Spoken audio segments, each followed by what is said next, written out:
Assalamualaikum warahmatullahi wabarakatuh.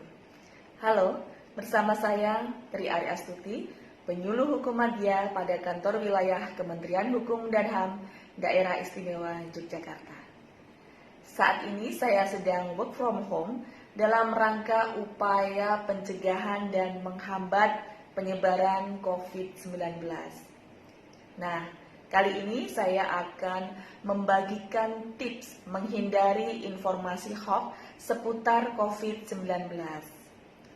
Telah kita ketahui bersama bahwa pandemi COVID-19 ini telah menyebar di banyak negara, termasuk juga di Indonesia.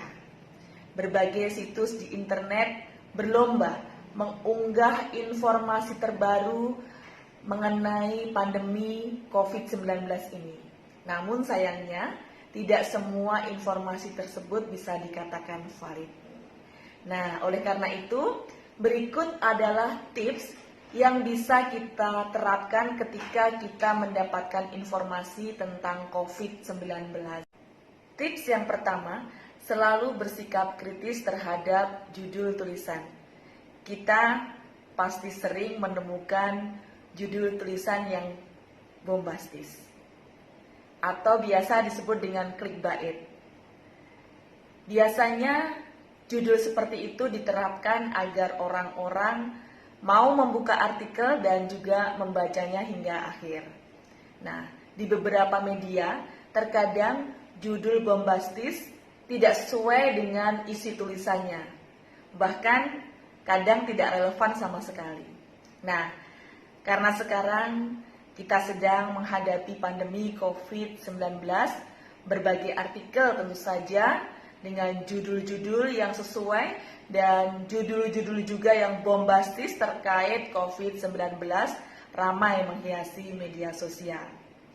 Judul-judul yang bombastis misalnya, Corona akan sembuh di awal Mei, atau mungkin juga kabar gembira dari Presiden bahwa Corona akan segera berakhir.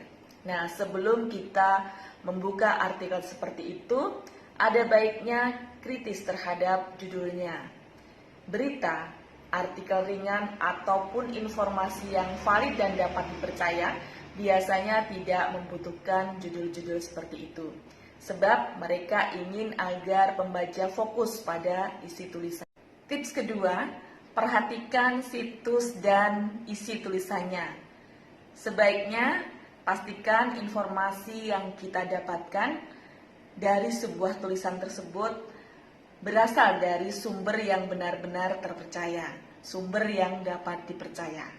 Sebagai pembaca yang bijak, kita pasti sudah mengetahui beberapa portal yang menyajikan informasi yang valid dan dapat dipercaya.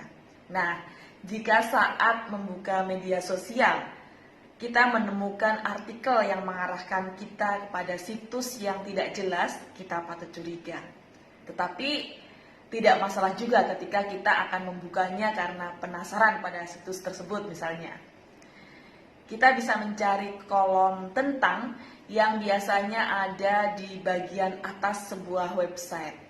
Nah, kita bisa membacanya terlebih dahulu. Cari informasi sebanyak mungkin, siapa pemilik medianya, dan tulisan apa saja yang biasa mereka hadirkan.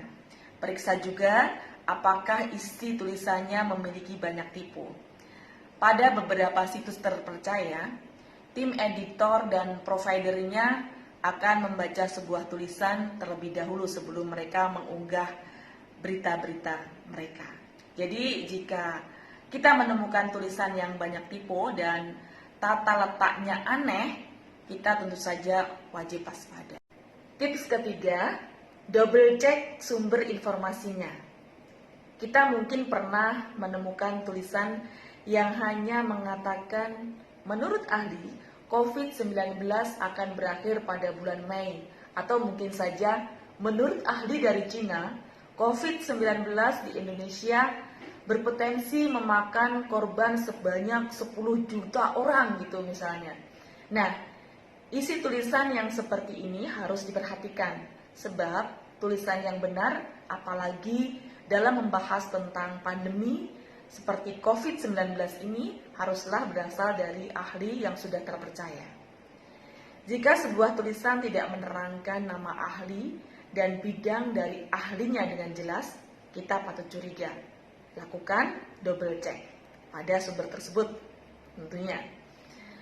Misal disebutkan ahli B dari Cina, nah kita juga tidak boleh langsung percaya.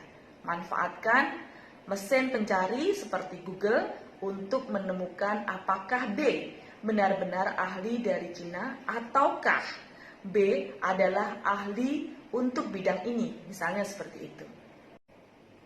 Tips keempat, cari informasi lain yang serupa.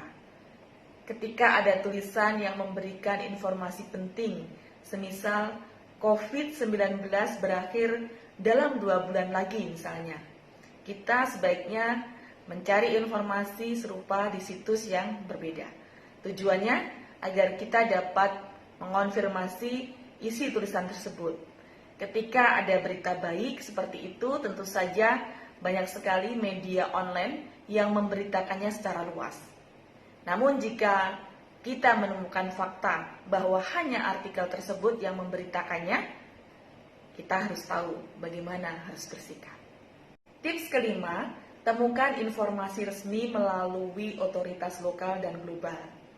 Selain tulisan dari media-media yang sudah terpercaya sebelumnya, kita juga dapat menemukan, bisa mengakses informasi resmi seputar COVID-19 lewat otoritas lokal seperti situs resmi pemerintah Indonesia untuk COVID-19 atau lewat otoritas global seperti WHO untuk COVID-19.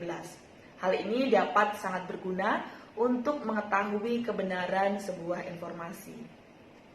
Intinya, ketika kita menemukan informasi baru, entah itu artikel ringan ataupun sebuah berita yang disebarluaskan di media sosial, kita wajib meng-cross-check terlebih dahulu sebelum menyebarkan ke teman-teman, ke saudara kita.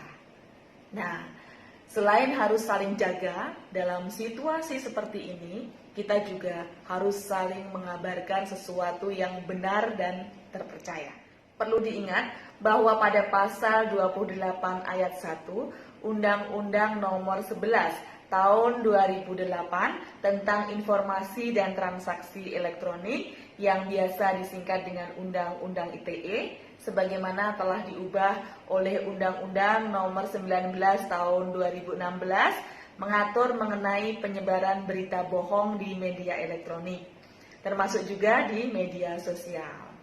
Nah, pada pasal 45A ayat 1 Undang-Undang Nomor 19 Tahun 2016 menyatakan bahwa setiap orang yang dengan sengaja tanpa hak menyebarkan berita bohong dan menyesatkan yang mengakibatkan kerugian konsumen dalam transaksi elektronik sebagaimana dimaksud dalam pasal 28 ayat 1 dipidana dengan pidana penjara paling lama 6 tahun dan atau denda paling banyak 1 miliar rupiah. Nah, cukup sekian pembahasan kita kali ini. Semoga tips-tips tersebut dapat kita lakukan dan dapat membantu mengakhiri banjir informasi hoax seputar COVID-19 di media sosial. Cukup sampai di sini saja. Sampai jumpa di lain kesempatan. Assalamualaikum warahmatullahi wabarakatuh.